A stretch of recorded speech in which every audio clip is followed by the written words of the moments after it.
Baik, bismillahirrahmanirrahim. Assalamualaikum warahmatullahi wabarakatuh. Anak-anak sekalian, ini Ustaz izin ngambil video rekaman untuk sebetulnya kami jadikan sebagai bentuk refleksi ya dari beberapa mata pertemuan yang sudah kita lakukan. Ustaz juga sudah posting beberapa video kaitannya dengan tokoh-tokoh Muhammadiyah, kompetensi dasar kemuhammadiyahan kelas 9 kita yang pertama.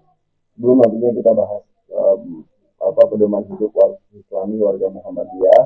Nah, untuk bikin video ini di akhir pertemuan ke-8 ya, artinya 4 materi yang saya sampaikan dalam kaitannya kita proses bikin mind mapping untuk menceritakan kekhususan karakteristik tokoh-tokoh Muhammadiyah ini. Nah, saya sudah bikin kisi-kisi juga kaitannya dengan si 4 tokoh ini ya. Tapi kemudian kita akan lihat sebetulnya untuk kita belajar tokoh-tokoh itu mudah sekali ya. Lewat kemudian Wikipedia dengan cara buka di Google atau kemudian ketik daftar ketua umum dari kemarin saya sampaikan ya, Ahmad Dahlan, Jadi Ibrahim, Jadi Isa, Mas Mansur. Kemudian bahasan kita mulai dari Ibah Kusuma. Nah, mungkin ini video ini tidak bisa mewakili ya secara detail bagaimana cerita tentang Kibali Kusumo ataupun Ahmad Rasid serta Mansur, Muhammad bin Anis dan juga Ahmad Badawi. Kita sudah sediakan videonya di kanal e-learning. Silakan jangan buka ya, ini sudah dipilihkan cukup banyak. Nanti silakan dibuka di @algifarimu ya, @algifarimu.fc.id ini. Nah, silakan nanti masuklah dengan akunmu ya, dengan NIS sekalian. Masuklah sebagai siswa lalu kemudian isi. Nah, nanti langsung dicek di kanal-kanal sistem siswa ya. Tadi dilihat di video, cek di Muhammadiyah nanti insya Allah sudah ada. Nah, bahasan pertama tentu saja kita akan mulai dari Ki Bagus Hadikusumo ya. Tulis saja di sini gitu. Ki Bagus Hadikusumo itu yang berkesan kemarin saya sudah sampaikan, beliau pribadinya luas sekali. Saking luasnya ya, mudah diterima oleh banyak pihak. Meskipun beliau itu lahir di kalangan ningrat begitu ya, di keraton gitu, di daerah lingkungan kauman yang kemudian dekat dengan keraton. Beliau belajar banyak sekali hal-hal yang kaitannya dengan sastra Jawa, Melayu, juga Belanda, termasuk juga banyak membaca dan berdiskusi. Walaupun tamat hanya di sekolah rakyat, tapi kemudian peran geraknya ini sangat luas. Terbukti dia itu pernah menciptakan perkumpulan sandiwara ya atau aktor gitu. Kemudian bikin sepak bola, persatuan sepak bola di Purwaton. Ini di sini kayaknya pernah ada di Nine Football Club ya, Kauman Football Club pakai bahasa Belanda.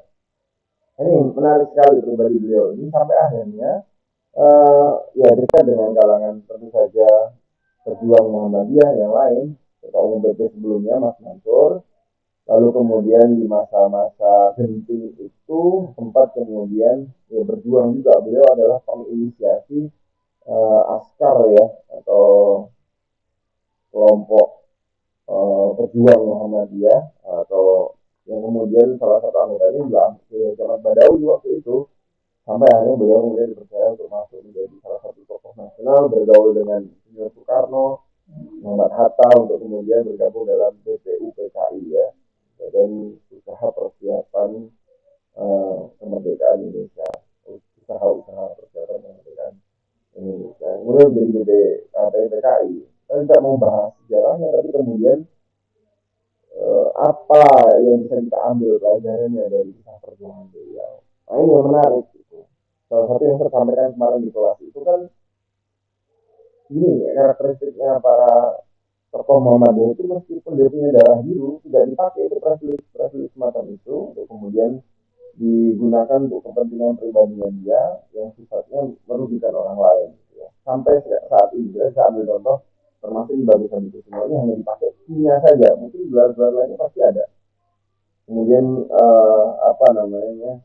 Yunus Anis itu gelarnya Raden gitu ya, karena dia punya keturunan dari Raja Brawijaya V dan seterusnya. Tapi tidak kemudian dia gunakan sampai namanya pun sekarang kita sudah kenal sebagai Raden Yunus Anis gitu. Nah kembali ke Bang Sandi Kusuma ini, sosok yang dituakan, luwes, punya unsur seninya juga dulu pernah jual apa itu piringan gitu loh, musik musik piringan dan lain sebagainya. Dia memang punya tiga istri, ada total 14 anak begitu ya. Tapi dari istri-istrinya dia ini, yang kita pelajari kemarin, begitu percayanya dia dengan rezeki dari Allah Subhanahu Wa Taala. Tiga istri, 14 anak, kalau kita bayarkan sekarang biayanya ini gimana? Dan istri yang tiga ini tidak dilakukan dalam satu waktu gitu. Istri pertama yang meninggal, baru dia memperistri istri kedua. Istri keduanya meninggal, baru. Nah, ini yang menunjukkan sebenarnya tokoh Muhammadiyah juga monogami biasanya ya, kulturnya demikian. Walaupun tinggal dari kalangan pesantren juga dia. Nah ini kemudian yang jadi garis bawah kita kemarin. Um, Selain perannya dalam panitia persiapan kemerdekaan Indonesia, dia ini juga mewakili Muhammadiyah dalam memberikan nuansa kedewasaan gitu ya, dalam menyusun dasar-dasar negara kita. Salah satunya ketika pembahasan Piagam Jakarta yang waktu itu dirumuskan oleh tokoh-tokoh Islam, Masyumi dan lain sebagainya bergabung di situ.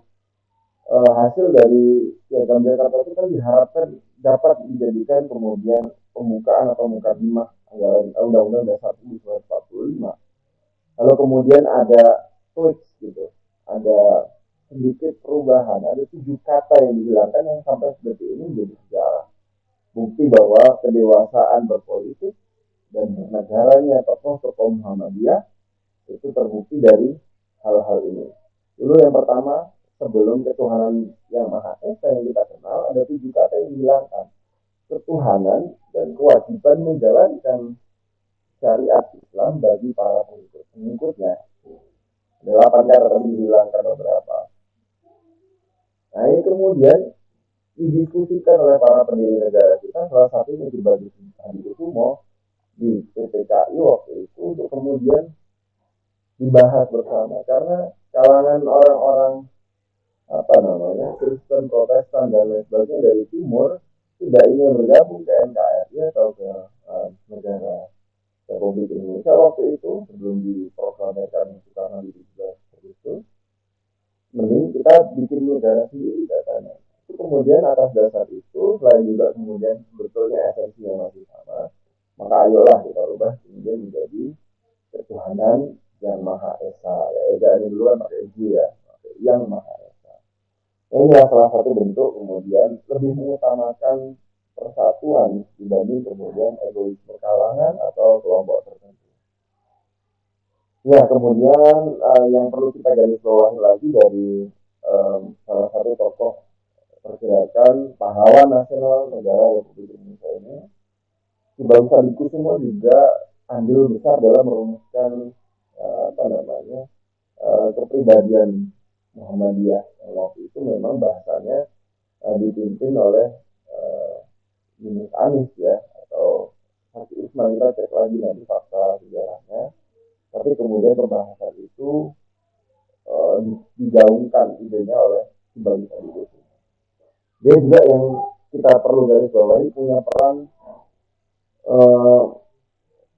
urgensi ya, dia mengutamakan pentingnya pelembagaan Islam. Artinya Islam itu kalau mau punya kekuatan politik, ideologis, dan juga intelektual yang baik, anggota-anggotanya juga respect dan menghormati, atau negara, masyarakat juga ikut memaknai Islam sebagai bagian dari dasar negara, itu sebaiknya dilembagakan sekalian. Salah satu untuk pembelembagaannya sebetulnya ya dengan adanya organisasi, ada badan hukum dan lain-lain, termasuk juga apa namanya dilibatkan dalam struktur pemerintahan. Mungkin adanya Kementerian Agama yang ada sekarang, itu kelembagaannya dari beliau. Pelembagaan Islam ini beliau terjemahkan dalam upayanya untuk memperkokoh eksistensi hukum Islam ya. Yang kemudian dia banyak bertugas di area pengadilan agama yang kemudian waktu itu disebut Prestaredem Komite, yang kemudian hal penting sidang komisi dalam itu Termasuk salah satunya adalah bagaimana menyepakati keberlakuan hukum Islam di uh, apa namanya dasar-dasar hukum peradilan di Indonesia. Selain kombinasi dari hukum peradilan ataupun juga undang-undang kitab hukum dari Belanda dulu. Nah, ini sejarah singkat kaitannya dengan Bagus Hadikusumo. Lalu gimana Ustadz bahasan yang lainnya? Nanti anak-anak bisa sambil belajar lagi. Kita bahas Ahmad Rashid Baswedan, waktu itu kita sudah pernah bahas bagaimana kedekatannya Ahmad Rashid Sultan Mansur, Ahmad Rashid Baswedan, Ahmad Rashid Sultan Mansur ini dengan Buya Hamka. Kemarin kita sudah nonton tuh filmnya Buya Hamka volume 1, begitu luar biasanya perjuangan beliau ya. Nah, Ahmad Rashid ini saudara dekatnya, menantunya, karena beliau mendapatkan kakaknya si Buya Hamka. Beliau belajar ilmu agama dari Haji Rasul atau bapaknya Buya Hamka. Haji Rasul itu namanya adalah Karim Amrullah ya, Dr. Karim Amrullah. Nama Hamka itu kan Haji Abdul Malik, nama aslinya Abdul Malik. Lalu beliau tambahi Karim Amrullah di belakang. Nah, apa namanya yang menarik dari Ahmad Rashid Sultan Mansur ini salah satunya adalah suaranya, pidato-pidatonya yang menggugah begitu ya. Ini kita bisa dilihat di YouTube, ada potongan ceramah-ceramah beliau. Ya, ini juga bisa ditonton ya, nikmatnya merasakan tauhid. Ini dulu dibentuk dalam sebuah kaset gitu, bisa diperdengarkan. Khas logat-logat Padangnya masih ada. Dan banyak sudah beliau yang membahas hal ini kaitannya dengan suaranya yang lantang, lalu kemudian satu ceramah yang menggugah pada waktu itu tentang bagaimana warga Muhammadiyah ya harus memenuhi panggilan Allah, kembali kepada panggilan Allah dan mati panggilan Nabi, memperbanyak ibadah sunnah dan lain-lain. Beliau sampaikan di situ bahwa selain daripada kedua itu, la haya, tidak ada la haya, tidak ada kehidupan di situ. La haya, ya, tidak ada kehidupan. Artinya yang ada hanya kematian. Semua sama dengan kesengsaraan. Ya, sengsara ruh juga sengsara akibat akan hanya menunggu akhir di belakangnya. Walaupun mungkin kelihatannya hidup di dunia penuh kesenangan dan juga kecukupan, tapi kemudian kalau semua tidak berdasar kepada apa namanya memenuhi panggilan Allah dan Rasulnya dalam berjuang, dalam berdakwah, dalam Muhammadiyah maupun menyebarkan ajaran Islam, dakwahnya Islam, maka itu termasuk kesengsaraan. Meskipun kelihatannya berkecukupan sekarang, gitu ya.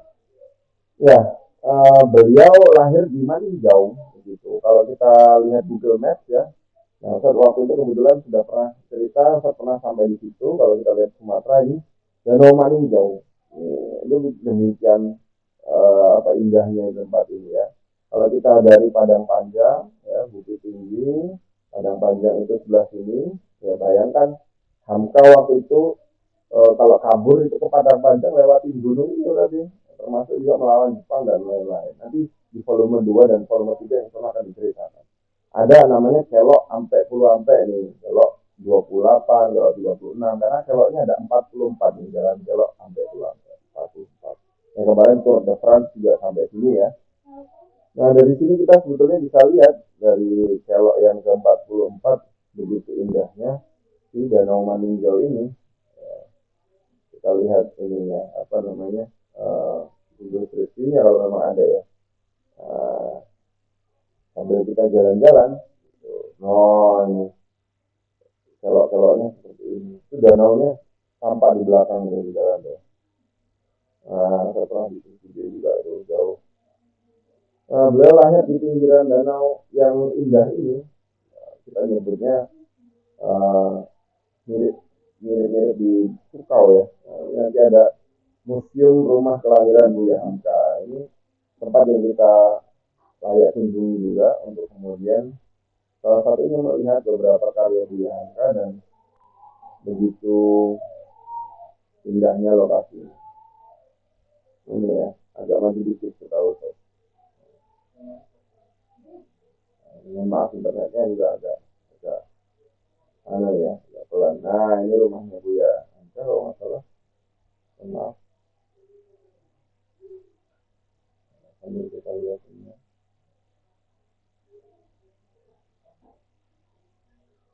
Ya musimnya jelas sekali beda dari tempat-tempat yang lain. Kita lihat di situ. Mungkin kita banggakan, bukan ini kemudian.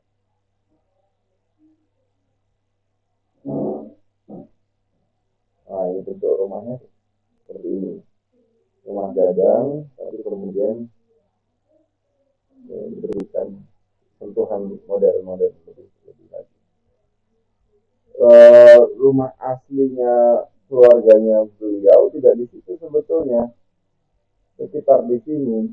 Uh, saya pernah datang ke rumah Haji Rasul itu, tempat tempat Buya Air Sultan Mansur itu tinggal begitu ya.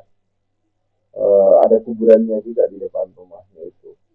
Salah satunya mungkin nanti kita bisa cari lebih lanjut lagi. Yang mana jauh, ini sudah hampir dekat dengan Solo. Terlalu jauh, sepertinya di sekitar sini.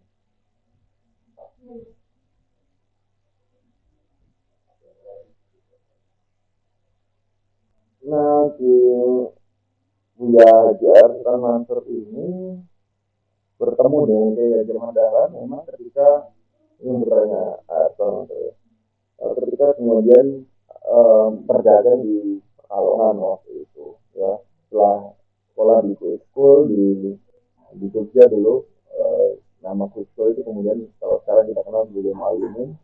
Itu dulu sekolah Belanda, sekolah raja, sekolah para pendidik, ditawari mendidik, tapi kemudian beliau tidak mau, karena nggak begitu setuju sebetulnya dengan pergerakannya Belanda. Lalu kemudian kembali belajar ke Haji Rasul dan kemudian mulai belajar bisnis bersama dengan para rekan-rekannya, orang-orang Minangkabau atau orang Padang. Itu kemudian dia bergerak ke Pekalongan untuk ketemu dengan Abdul Mandalan. Ternyata pergerakan Abdul Mandalan ini dipandang sesuai dengan apa ilmu yang sudah dia pelajari, ya mantik, ya bahasa Arab, ya ilmu tafsir hadis, tafsir Quran dan lain-lain. Bahwa sesungguhnya harusnya ada perwujudan antara iman itu menjadi kemudian amal soleh dalam bentuk kita mempraktikkan teologi al-ma'un itu bagaimana. Ada saudara atau murid yang berpengalaman bertanya kok yang kita bahas ini saja, lalu kemudian beliau tanya apakah sudah dipraktikkan, gitu. Apakah sudah dijaga orang-orang miskin yang ada di sekitar Jogja waktu itu. Nah, ini kira-kira penjelasan singkat dari kisah Haji Ahmad Rasid Sultan Mansur yang kemudian juga dipercaya menjadi penasihat presiden ya Soekarno waktu itu ketika pengasingan beliau di Bengkulu pada tahun 1938. Ini kemudian yang termasukkan menjadi soalan, jadi salah satu kisi-kisi adalah bagaimana ya perjalanan menuntut ilmunya, pelajaran berdakwah dan organisasi, termasuk orang yang apa namanya luas dan juga gigih gitu, nggak terlalu otoriter sehingga banyak disukai oleh banyak orang, gitu, demokratis gitu bahasanya orang sekarang. Nah mungkin sampai di situ dulu dua tokoh, nanti dua tokoh berikutnya kita lanjutkan karena kami sudah mendekati azan ini. Kita ketemu lagi di video berikutnya. Assalamualaikum warahmatullahi wabarakatuh.